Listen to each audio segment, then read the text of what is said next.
Hey guys, welcome to Get Fork. Today we're going to be looking at a game that is a friend of mine played. This is a Caro Kann Advance Variation, and I'm going to show a line in it that works out really well for lower rated players, like 1,000 under, maybe even over 1,000, but I don't know. I'm only like 960. But if you're sub 1,000, like this is easy to play and it works really well for the advanced variation. So let's get to it. So the advanced variation happens when this pawn moves up, like so. It can happen other ways. You can get games where somebody will move this out and then move this on the second turn instead of bringing this pawn out. Just play it the same way because eventually they'll bring this pawn out, probably the next move. They could bring a knight out and then pawn, pawn, and push. But this is common. This is the most common. So in this game, we're going to look at this game and then I'll show you how we should play it, a good line for it.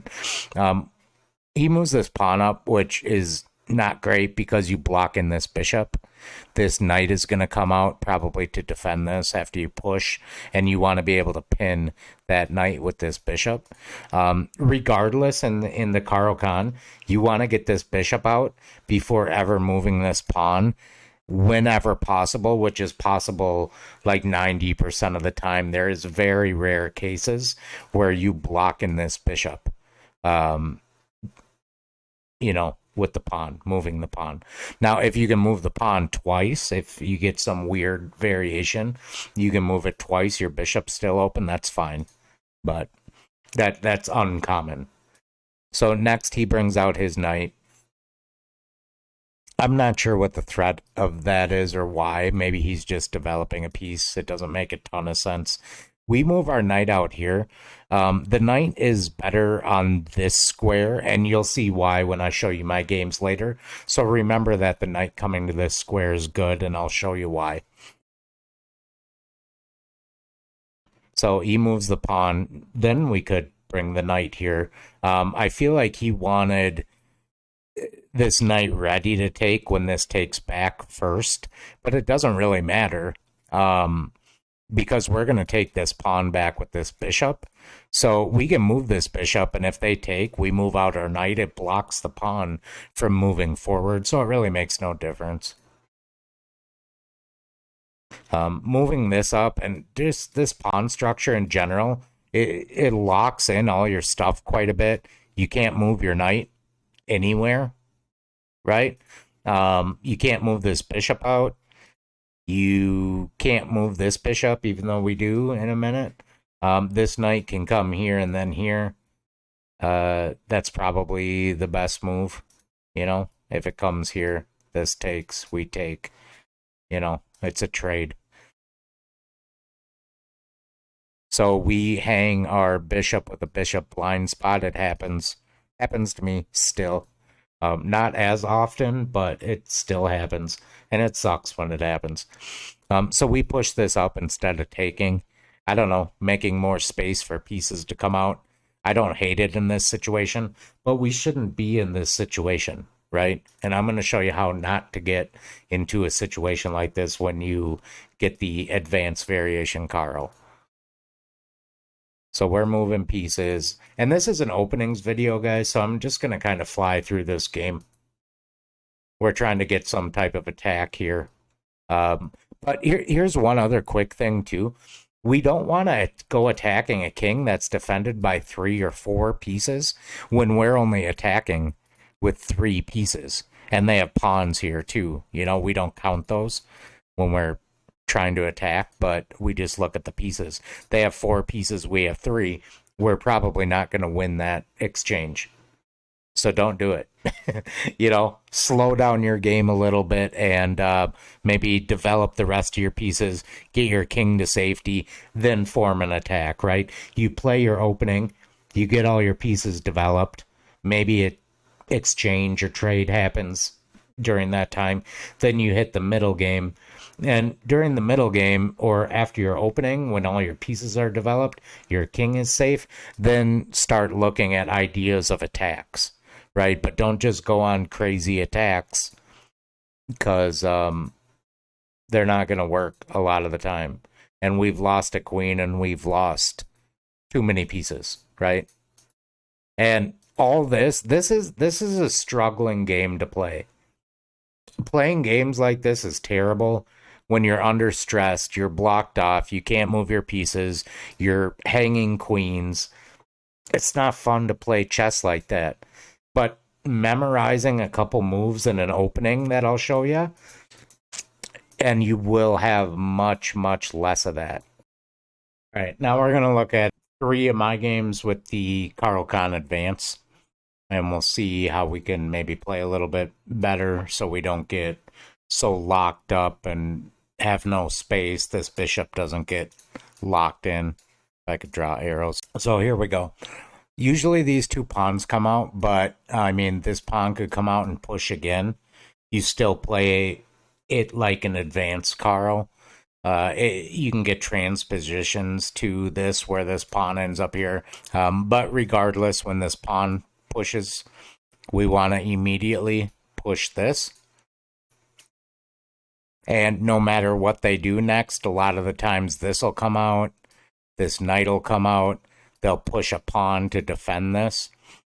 If they push this pawn, we can take right away. They take, and then their queen comes out. I don't generally do that. First, I like to have my knight here to defend this, and then I'll take if they don't take me. So I move my knight. He moves his knight. So in this, when this comes out and when we're doing the advanced, a lot of the times, almost always actually, this knight will come out at some point. Either on the move before, when he moved this, the knight will hop out, or he'll move this, then we jump our knight out, then he's going to develop this knight here. Regardless, if this bishop hasn't moved and this knight hops out, then we move this bishop and we pin the knight to the queen. If we need to move and are ready to move this bishop out and this knight just doesn't develop, then we move our bishop here. And then we want to push this pawn. So that comes out defending this from the knight. We take, and if they take back with the knight, we win a queen. Usually they'll take back with this. And he does. Now, we do have a check here with a queen. We can kind of get our queen out and a little bit active. They can't block with a pawn. They can jump this in. Doesn't really do a lot. So we do give that check. They bring out the knight. We take, and then they'll take with the queen. Or the pawn. Usually the queen they'll take with so they don't break their structure. If they take with the pawn, we're happy about that because they have 2 double isolated pawns. So we're happy about that. Brings out the bishop. Don't really know what that's targeting. Maybe he's thinking about bringing queen here to target down here.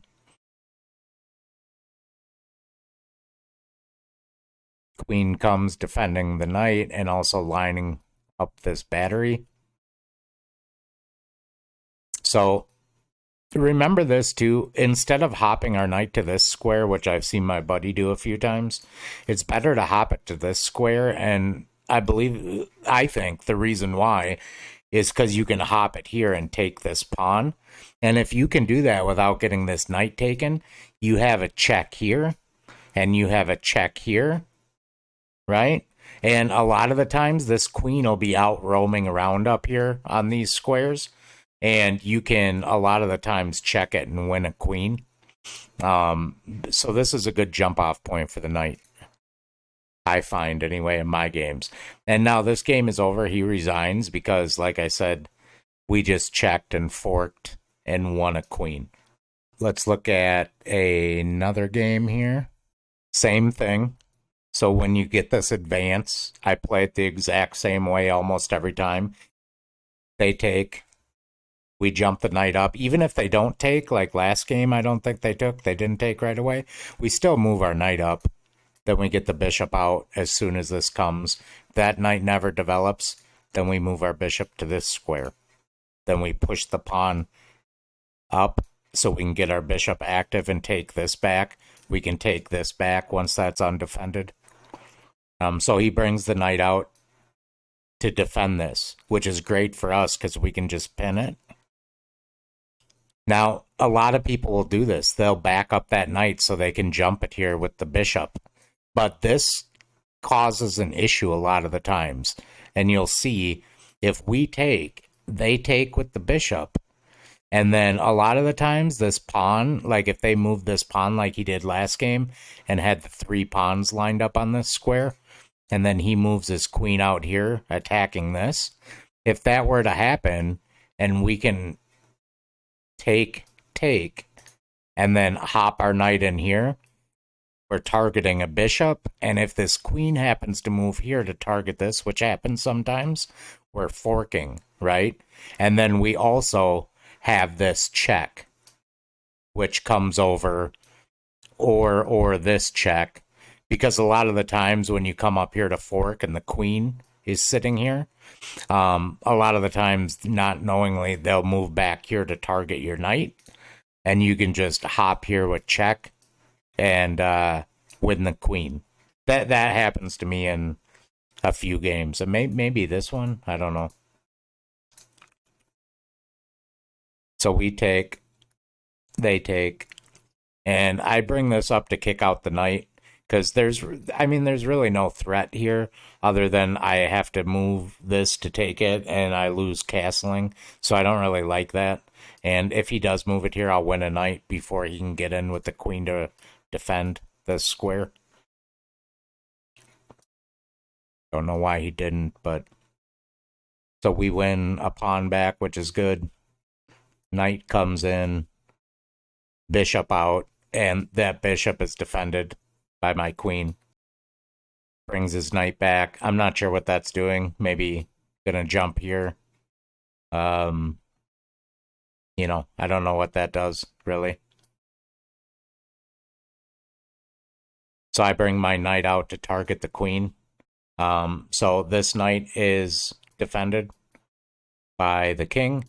This knight is attacking the queen. He can't take this pawn, defended by the rook. So my king is pretty safe, even though he has a queen and a bishop. So he moves out of there, abandons that idea. We start moving our pawn up. I bring the rook over to defend that pawn. So now he's focusing on this. He's got 3 things attacking that pawn. I only have 1, 2 defending. So that doesn't really work. That pawn's under attack, and we'll see if I lose it. So I push it up. Actually, that's a pretty good move, I think, to fork, right? And whatever, if he takes, I take. This takes, I take. So moving that pawn up adjusted how many pieces were defending the square it was on, and now I have the advantage in trades. And I also have a fork. So he throws a check, not a bad move, I don't think. I bring that up, defended by the knight. You have to do calculations, but don't be afraid of trading off queens. But, I mean, if we look at this, if I take his queen, he takes my queen, I take his bishop, right? I have 2 knights and a bishop versus a knight and 2 rooks. I also have 2 rooks. So I think I come out ahead on this. My point is, if you're up material and after the trades are done, you're going to be up material, don't be afraid to trade your queen. If you feel like you can't play a game without a queen, even though you're up material, then I would suggest trading your queen every time you can when you're up material, so you get that practice of playing a game without a queen from a winning position, having more material, right? So I'm not afraid to trade queens, and I take his bishop. He takes back with the pawn. This also weakens his king quite a bit, right? You don't really want to move this pawn when you're castled. Look at this check I have now, right? And so that was a beautiful trade because I have this check, forcing move. Comes in, has to move his king, and I get a rook. he takes my rook. But look, I have two knights, a bishop, and a rook versus a rook and knight. And here, I think he resigned. Yep. All right. So, same thing. Advance, pawn up, whatever they do next, it doesn't really matter unless it's a check. Actually, even if it's a check, well, if it's a check, then I would do this and then I would do that, right? Because they'll take.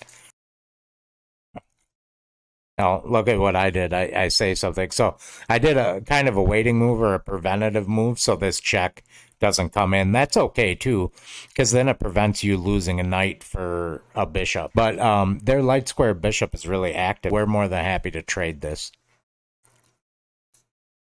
So take. Now I bring this out. And probably this is the fork I was talking about. So a lot of opponents will move here to target this and get their queen active. But this is a mistake because I can just take and they'll take back with the bishop. And even if they didn't take back with the bishop, they took with the pawn. It's still a fork, right? So you're still forking two pieces. So keep an eye on this.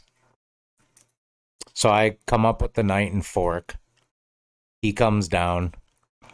And I go up here for this check. And at the minimum, I'm winning a rook. So, and I have this queen here. So this game ends up, I take the queen, in between move, then take the rook. So I've got a rook and a queen for a queen. That's a good trade. Like, you should be winning this game. I'm up material, and we're looking good. So again, same kind of plan with the advanced Caro. Eventually, you push this to get the bishop out, and then maybe you bring your knight here and knight here, or knight here, that type of thing. But once we move this pawn, we can very quickly develop the rest of the left side of the pieces. And because I have a material advantage, I'm okay trading off pieces because I'm going to wind up on top. So when you have extra material, trade off pieces. This also double isolates his pawn on the side, so he'll have two pawns over here. It's just bad. That's bad, right? So that is a excellent trade for us. And again, trading off material and giving him double isolated pawns. Like, his pawn structure is just so bad. This is never getting to make a queen. These are never going to make a queen. Like, so he had a pawn advantage 1, 2, 3, 4, 5, 6 versus 1, 2, 3, 4, 5. He had a pawn advantage, but throughout kind of forcing trading, his pawn advantage is gone, even though he has more.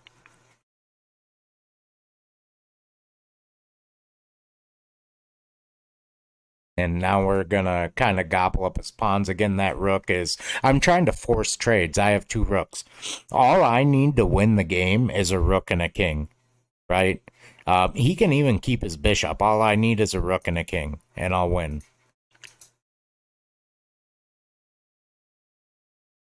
So he's trying to do what he can.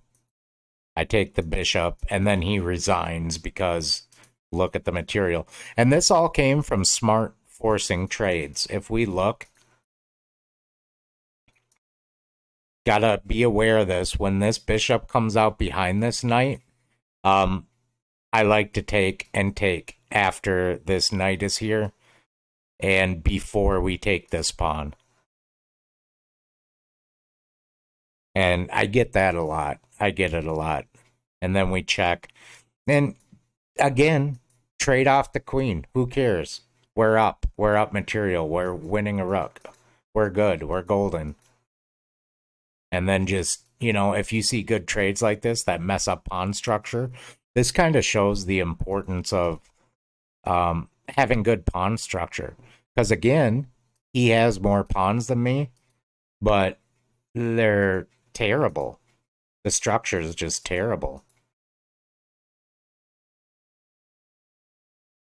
And then just forcing to trade off pieces. So All right, that's it for today. Thanks for watching the video.